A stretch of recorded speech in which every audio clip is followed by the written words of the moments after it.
lose. They don't lose. And listen to the guy in my comments right now saying it's just preseason. I know, but I don't care because they don't lose. You know, 2 videos ago, I said that if you took our Summer League squad and put them, you know, as our main regular season team, let's say that was the starters, right? I'm talking Isaiah Stevens, Kashad Johnson, Josh Christopher, Pella Larson, and Kel'el Ware. If that was our roster, I said they wouldn't be the worst team in the league. And then last video, I said they would probably be a playoff team. And now this video, I'm gonna say they'd be NBA champions because they don't lose in a Summer League Finals rematch versus the Memphis Grizzlies. Once again, the Heat steal the soul out of them. And it was the Summer League squad that took it home. Yes, the Heat didn't have Jimmy and Bam and Tyler and Jaime and every other starter. Basically, the top 9 of the rotation was not there today, besides Nikola Jovic and Haywood Highsmith, I guess. Emphasis Haywood Highsmith.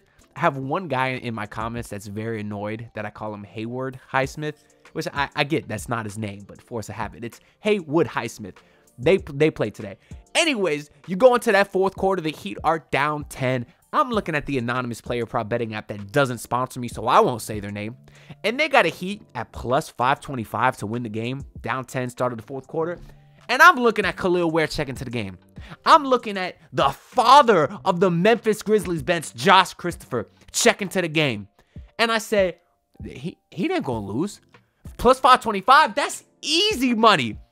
I didn't bet it because I had already put a bunch of money on season-long NBA bets. But anyways, if I did, I'd be very rich because I knew the Heat were gonna win. I guess that doesn't mean nothing because I didn't put my money where my mouth is. But anyways, what a closing performance by your Miami Heat. Quick rundown of the game. Like I said, you pretty much had none of your starters outside of Nikola Jovic. He did start today with Haywood Highsmith, Pella Larson, Drew Smith, and Thomas Bryant. Yikes, that boy. Whew. Rough outing for Thomas Bryant today, but I feel good, so I ain't going to get on Thomas Bryant too much aside from him looking incompetent at times. Listen, people get mad about Thomas Bryant. He's a minimum center. How much better can you get for a minimum center? You know, for me, a minimum center should be a guy that's big and hustles hard. I don't think you should ask much more of Thomas Bryant, and he does those things. Regardless, he probably will never play in the regular season, hopefully. But anyways, those were your starters today. And then, of course, your group off the bench consisted of the Summer League guys. And then you did get a decent amount of Nasir Little today. That boy was hooping, easily his best Summer League performance. And you got 5 minutes of Warren Washington. So shout out to him because in those 5 minutes, he showed that he was better than Thomas Bryant.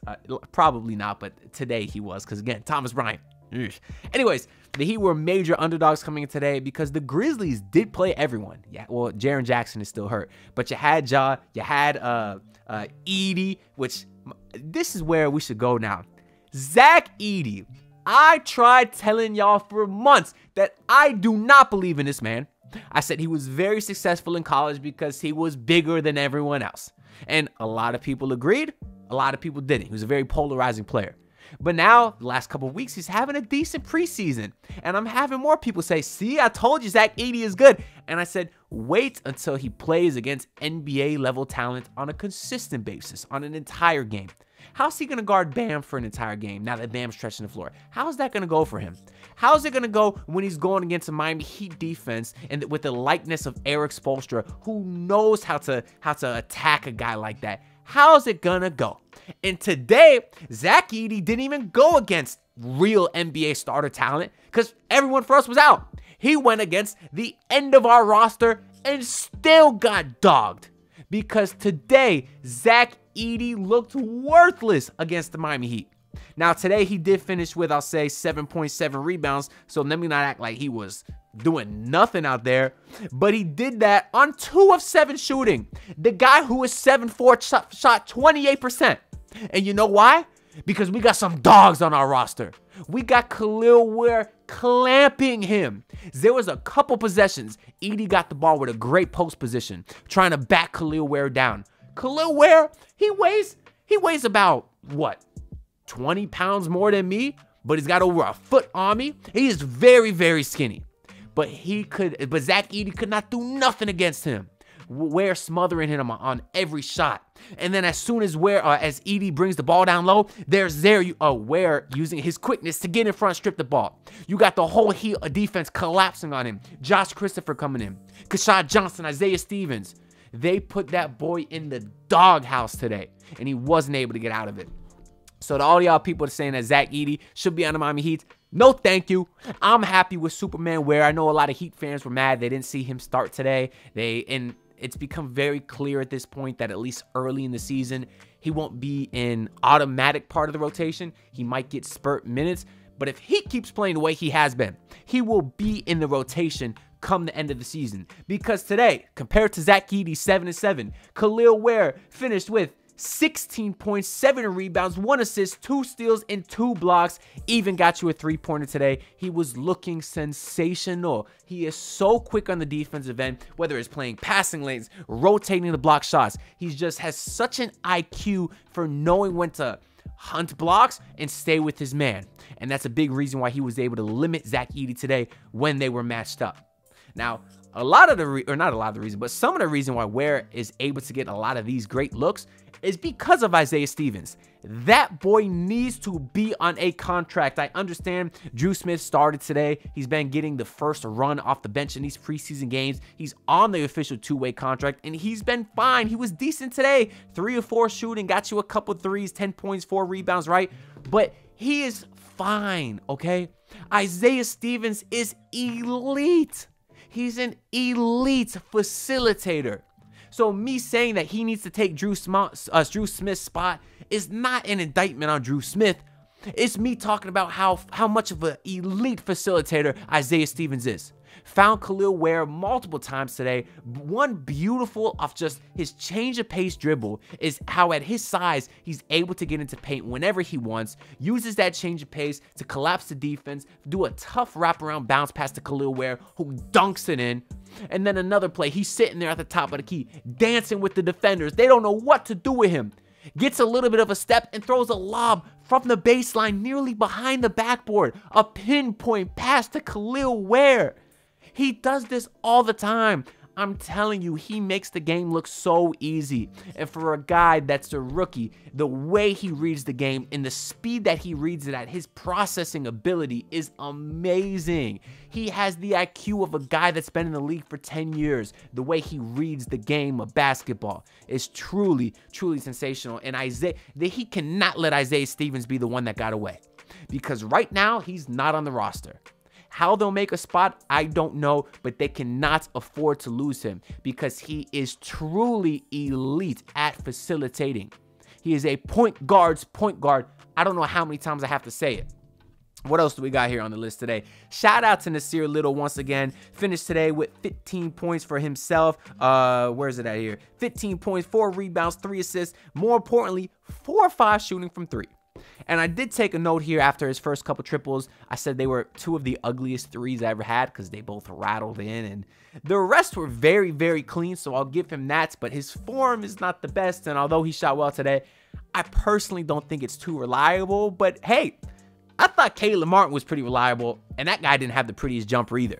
At least not when he first got to the Heat. Of course, it got better over his next couple years working with the Heat trainer. So maybe it could be the same with Nasir Little. Because obviously I do think the defense is there. I like what he showed today as far as being able to use his 6'6" frame and size to stay in front of guys. And if he is able to knock down the 3-point shot, not at the 80% he shot today, but at a consistent rate, I could see him making a roster, if not the Miami Heat roster, because technically he is on the Heat roster, unlike Isaiah Stevens, but his is non-guaranteed money.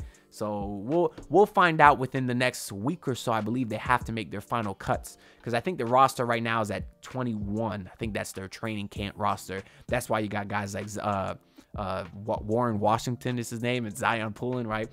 We should shout out Isaiah Poulin too, because he actually was in the closing group. It wasn't even Isaiah Stevens. That team in the fourth quarter that went on that 14-0 run, a lot of that was led by Zion Poulin as well. And he today finished with 6 points, 4 rebounds, 4 assists, 2 or 3 shooting. I felt like it was one of his better showings. We also saw him there on the defensive end, really wrecking havoc. Now, he won't make the Heat's roster. We obviously saw him sign a 2-way spot after the draft, and then that was eventually given up to Josh Christopher.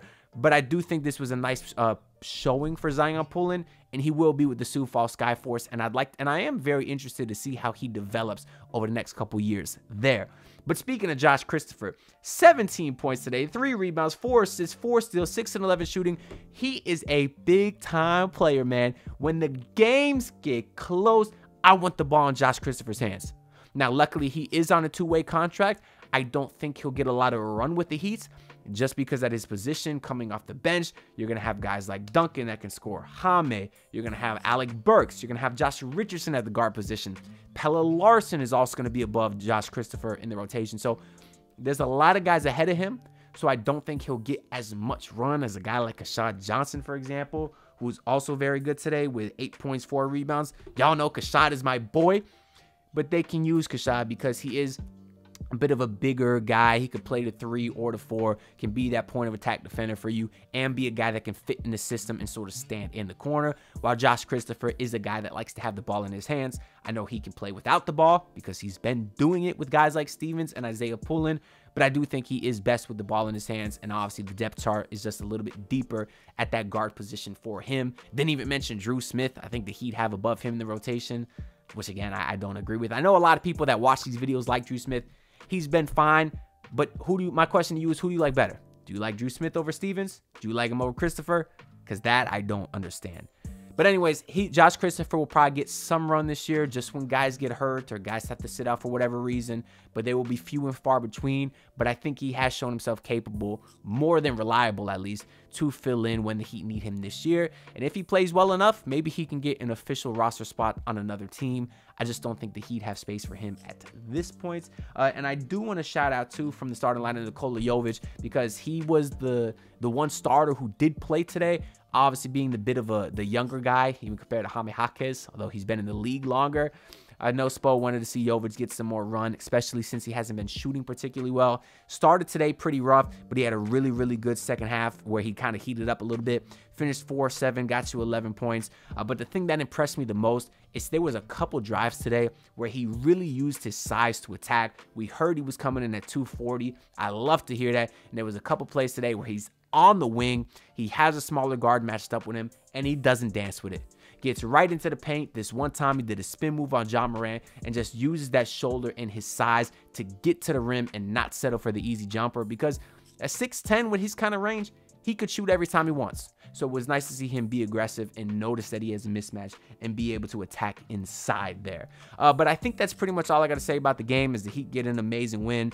With regards to the box score here, anyone that we didn't talk about, I think we can go with Kel'el Larson, 14, 5, and 4, and 2 steals for him. Did not shoot efficient today, but the same thing I've been saying about Kel'el Larson, so I won't bore y'all with it again, is that he is great, or he's good at a little bit of everything, with of course the potential to be great at everything. So that's why even on a night like tonight where he shot 29%, he still got you 5 rebounds, 4 assists, and 2 steals. And for that reason, he will be a guy that I think will get some more consistent run this year. I'm not sure he's a lock for the rotation. I'll have a rotation prediction video out before the regular season starts in about a week, but I do think he's a guy that'll get more run than Josh Christopher, for example, especially since Christopher's on a 2-way. His days are limited. Kel'el Larson is not, but still, he's definitely more versatile, especially on the defensive end, because he can use his size and athleticism there as well.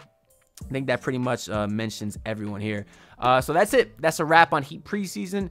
Did they run the table after they lost that first game? I think they lost the first game and won the rest, so whatever. That's exciting to see. The Heat, of course, open up against the Orlando Magic on Wednesday next week. I believe that's the date.